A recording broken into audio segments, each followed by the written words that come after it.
The Hartley Show is a comic book review program and does not own any of the copyrighted material featured in this episode. All copyrighted material featured will be used as fair use for the purposes of criticism, comment, news reporting, and/or research. Taki Taki. Today on The Hartley Show, we're going to be talking to the fine people from the Nightwing Prodigal fan film series. Or, like right over there.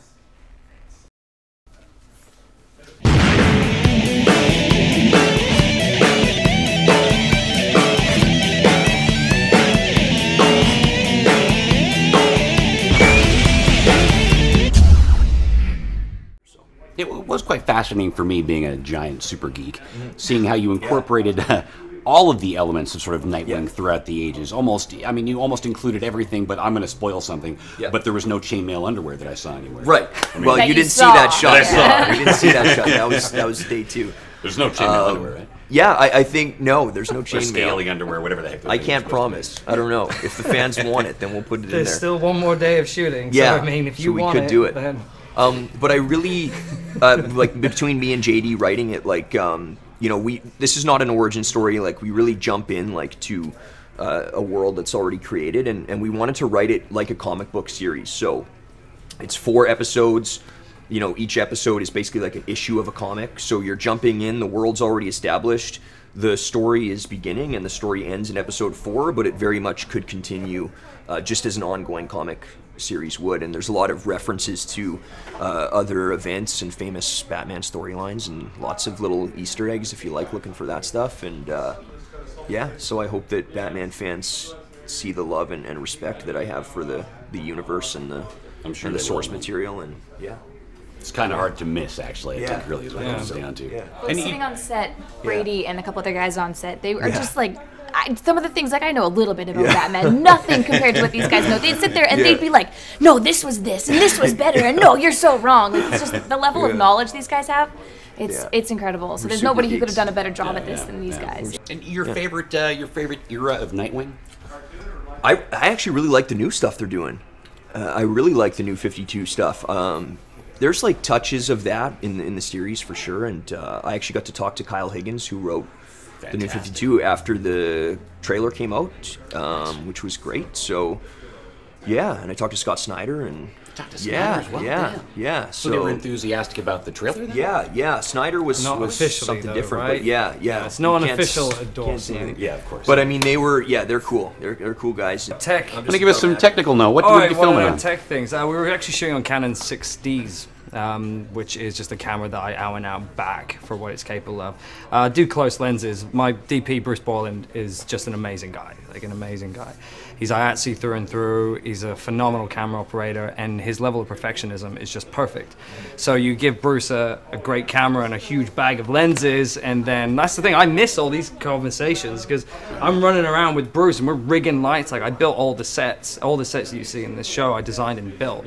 So I'm just sort of muttering to myself, wandering around, hanging things. Bruce is telling me about a certain type of light. I'm not sure what he means, so he uses adjectives just to describe the light to me.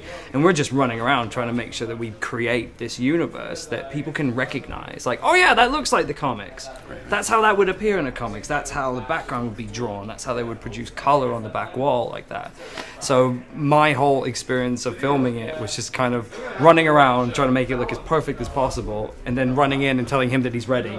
And then he'd come in, and then that would be the start. So, yeah, I just can't thank for the people involved to be able to come together like that. But no, Bruce is a top-notch guy. So he's really all the quality of lighting that you see in this show is credit to that man. So let's just talk about the world of acting and film and stuff. What's your background? Oh, my background. 8 years ago, I started with a short film back in England called Lead. With a company I created called Roach Productions, and it was from then, that's when I would say that my career really started. I went into music videos and commercials and other shorts, and England's very sort of small and gritty. It's exactly how you imagine it would be. And I came to Vancouver purely to make features and to branch out, because we've got this amazing Hollywood-trained people. But they're sort of undervalued, I feel. So being able to get someone like Bruce Borland in, who's an IATSE guy, come in as a DP, like his passion, his enthusiasm, because you can make your own calls. You're not bound by, do it for what LA wants, do what LA wants. He's like, all right, we can make our own. We can put our own stamp on. We can make our own universe. We can have our own Ivy. We can have our own Nightwing, our own Bane. We get to make all these characters. Like the Riddler was one of my favorites to create, because I love the Riddler. So, continuing on the notion of people's theatrical backgrounds or acting backgrounds, Kylee, care to tell us a little bit about yourself, your background in film? Yeah, well, I'm new to the film industry, but I grew up doing a lot of theater. I did a lot of classical theater, musical theater. I'm from Nelson originally, which is a little town in the Kootenays in the middle of nowhere. Nelson, BC, yeah. So I did a lot of theater growing up, a lot of Shakespeare, and then I went to school in Kelowna for 2 years. Totally different route, did business, and then I came here in September to attend the Vancouver Acting School, taking a film and television intensive, and I'm loving it so far. I mean, I want to become as involved as possible. It's always kind of been the medium that I wanted to work in, and yeah, I'm loving it. What kind of acting inspirations or actors inspire you? Who drives you to...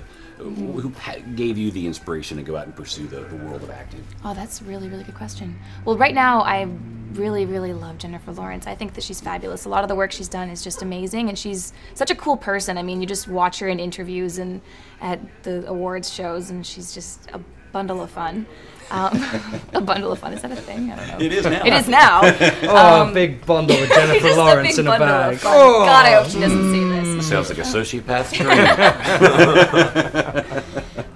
But yeah, I also really, really like Rachel McAdams. I think that she's really quirky and cool. show. You're really sticking to the cool Canadians there, aren't you? Well, yeah, I gotta represent. I don't know. And you, Brady? Great stuff. Inspirations, the actors they've inspired you to move forward? I don't know this, so this is going to be... I really like, I watch a lot of Ryan Gosling, Matthew McConaughey, like new Ryan Gosling, so, not like... a pretty boy and a guy who takes his shirt off all the time. McConaughey, yeah.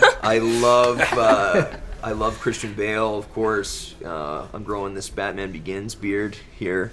Yeah, I like those guys. And you've got this wrestling background that I haven't even touched on. How long have you been doing that stuff? So I've been wrestling for 10 years. 10 years.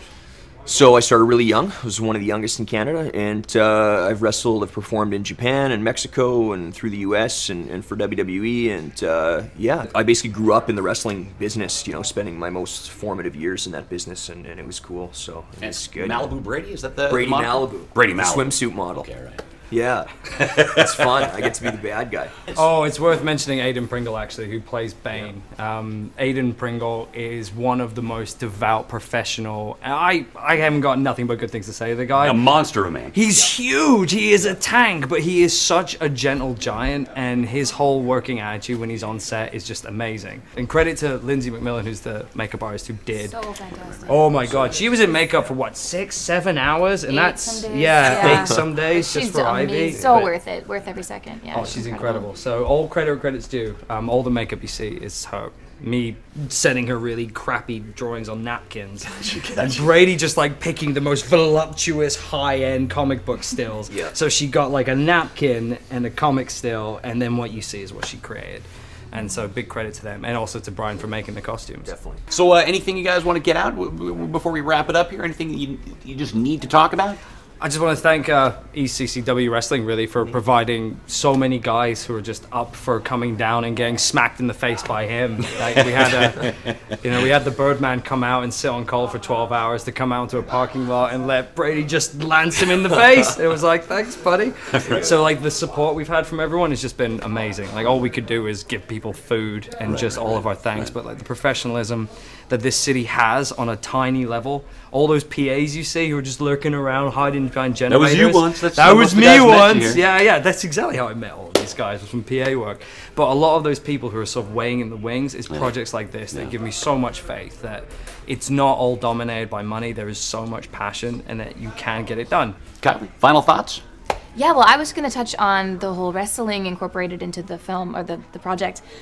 Brady has, as we know, a major wrestling background, and then a couple of others on set also did as well. So one of the scenes that I was involved in had a choreographed fight sequence in it, and I didn't know that they had it all planned out already. So we started the scene, and they were, getting ready, getting into their moment, and then they just went for it, and he's up in the air, flipping around backwards, and I'm just kind of like, I'm supposed to be, yeah, go for it, like, what? Okay. And then he gets punched in the chest so aggressively, he actually bled. Like, everything you see is real. This isn't like, I stopped just an inch away from you. He was bleeding from the chest. Very safe. So I bled, of course, for the very show. safe. My blood went into this show. Blood, so sweat, and please watch tears, it. literally. Please watch it. Yeah, that hurt. Brady, final thoughts? Yeah, I mean, I wish I had something prepared to say, but I don't. I really Flash just more want, tattoos. yeah, I really want people to watch the show. I think it's great. I mean, obviously I'm biased, but I mean, we put a lot of work in. We had over 50 people work on the show in some capacity, whether they were on set or not. So yeah, I mean, a lot of, like blood, sweat, and tears went into the show, and we all put a lot of our heart and soul into it. So I really hope that you watch it. It's going to be pretty cool. There's lots of girls, and I take my shirt off a couple times, so... That's true, yeah. Yeah, so it's good. Watch it. It's badass. Well, thanks for your man. time. Thanks for involving me in the project as well. you. Yeah. And keep your eyes peeled for Nightwing Prodigal, this series, coming hopefully April 1st. Ish. Ish. Ish. Thanks for watching. See you next time.